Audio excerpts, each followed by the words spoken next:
Good morning, my name is Matthew. Welcome back to my channel. In this video I'm gonna show you guys the load I picked up from Colorado, and it's right here. And why am I gonna show you guys? It's because the way I basically had to tie it down. And look, it is snowing. I'm in US 30 in Wyoming, and it was really bad yesterday. They had I-80 shut down in Wyoming, but thankfully I passed by right before they shut it down, and it was a wind of like 65 plus mile per hour, so it wasn't bad for me. You know, I'm a flatbed, but for the drive and reefer guys, I saw them struggling. But here, let me flip around the camera and show you guys what I did it. And hey, I might have done it wrong. So far I drove this 450 miles here, and then I have another 350 miles to go. Basically picked up from somewhere near Denver, and then it's going to Boise, Idaho. But the reason I'm in US 30 is because I'm gonna stop by home tonight, which is exciting. I'm gonna deliver it tomorrow. But look, you see this chain? Hold on, let me show you and explain what I did and why I did it. And I never done this before. And here, let me flip the camera. Look, we got this load right here, and then it was supposed to be for a 53-foot trailer, but mine is 48, and the other guys were 53. So for them, they put it like that, you know, they put them right behind each other, and it was fine. But for me, they had to put the last two like this. They are kind of crooked. Let me see the other side, and it's coming out from the back. I have to clean up my plate, and it's also sticking out from the front. Oh damn, I was about to fall.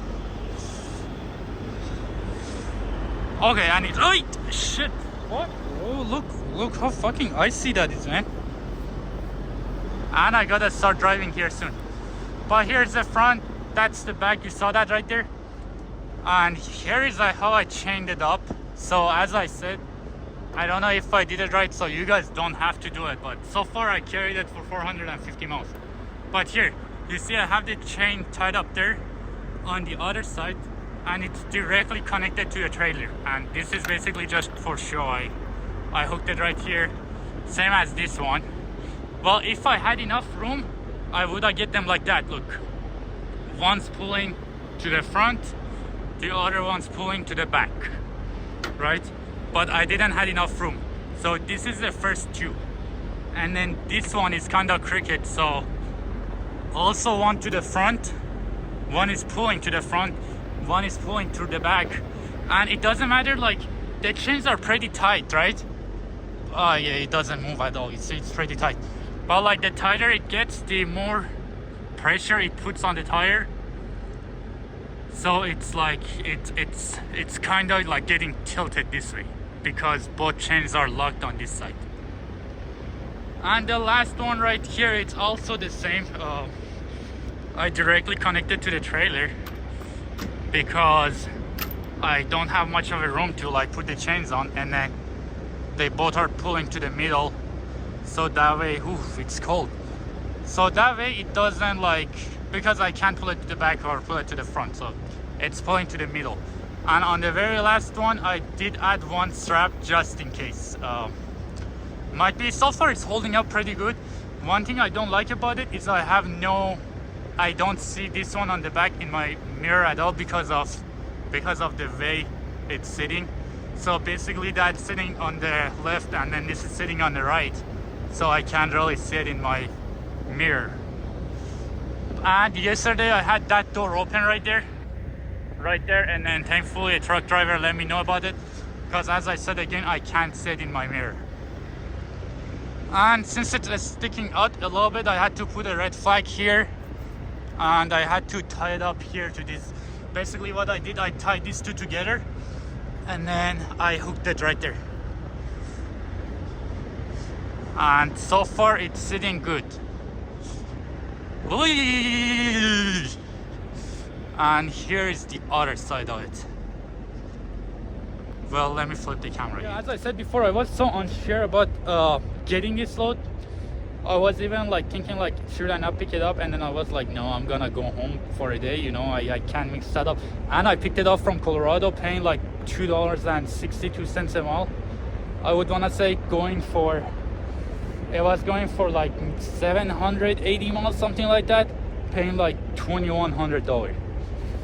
For me, it's gonna go extra 22 miles because I take a different route to go home on the way there, but it's still paying really good coming out of Colorado. And Boise isn't a good market, you know, but I did try to reach out to my brokers. I couldn't get a load from them, but I'm sure I can find something out of Boise, hopefully. So far, yeah. So we're gonna go deliver that together and look at the weather here. I'm somewhere at a pilot in Wyoming and it is pretty icy. So we'll go see what happens. Let's go. Yeah, but so far I haven't been to any wait station. It's because they didn't stop me anywhere. They're either closed or they give me a green light to pass. In Idaho, I'm sure they will pull me in, so hopefully nothing happens. I don't think if any of that is illegal. Well, some of the chains, let me show you. Okay, look, here's a good example. Like, you see this? This is not legal. That's too much space.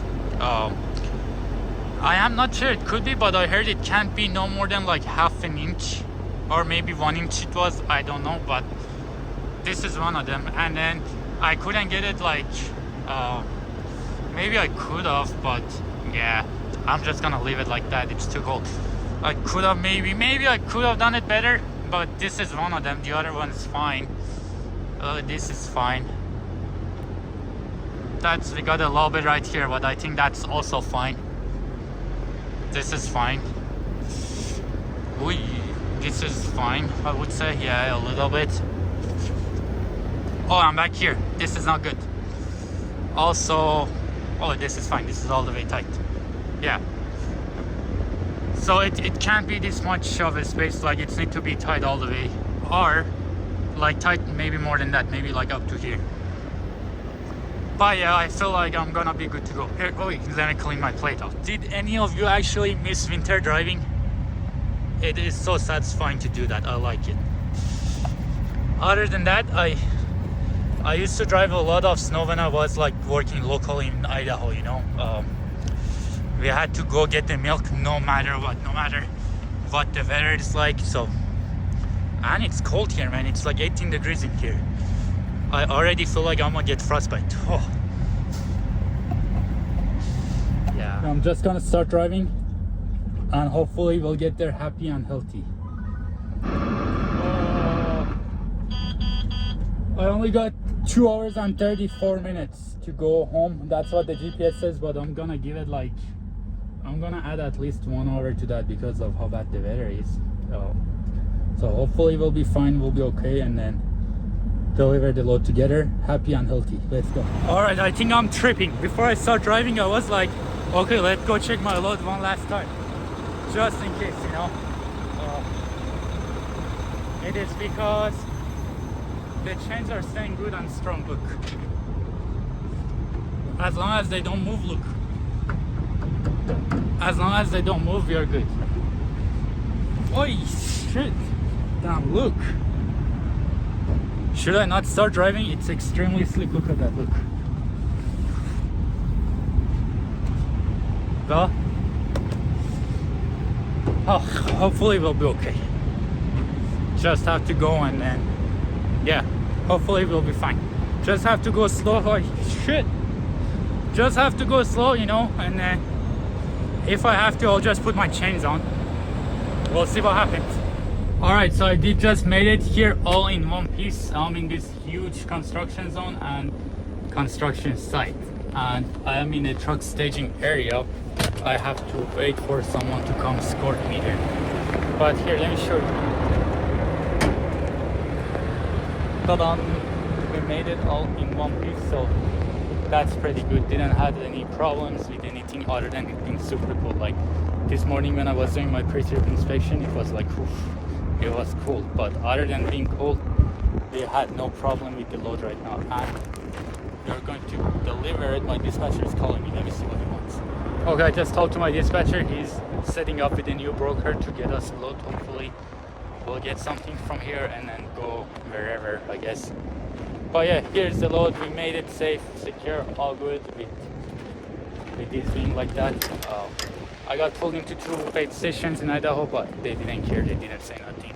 So I made it.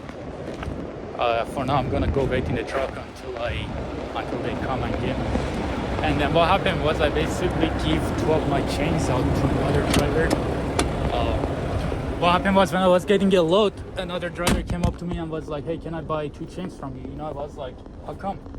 He's like, "Oh, I only got 6. You know, the load requires 8." And I was like, "Okay, hold on. Here's 2 chains. You can have it, and then give it back to me to Boise. You know, in Boise." So he dropped it off somewhere. He sent me a picture of them. You know, but this is a huge place.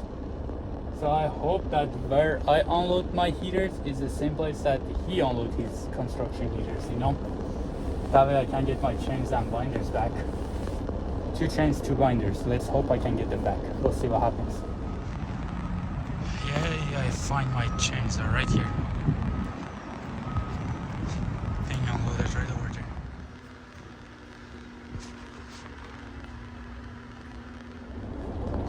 Alright, I made it back home because I couldn't find any load that's worth taking, and thankfully I was 221 miles away from my house, so I'm like, I'll go home instead of like taking these cheap loads out of Boise. I'll probably find me something out of Idaho Falls, but since I had this time, I was like, let me take the truck to the shop due to my steer tires wearing out. And then the guy told me nothing was wrong. He grabbed like a piece of metal, like a metal bar, and then he basically raised up the truck. He tried to like move the tire to see if the kingpin is bad, and then it wasn't. And then he turned the tire to see if the wheel seal is bad, and then it wasn't. He checked the steering column. He went under the truck, look at the tie rod, you know. He told me if it's pushing to one side, but it's not pushing to any side. And then it's not an alignment either, because I got my alignment done last month after I changed my drive tires. And then here's what it used to be, and here is what it is as of October 25th. So it's not the alignment, it's not the, we don't know what it is. That's the bad part about owning one of these trucks, you know. Sometimes like maybe I'll show it to another shop. I'll keep my eyes on it to see if it's gonna be wearing out more, you know. But yeah, that's the problem with these shops. I mean, there is no problem with the shop. Probably they didn't charge me anything, so that's very nice of them. But it's, they can't find a problem either. So yeah, I'm just gonna go home for now, and then we put the end to this video. All right, see you guys later. Peace out.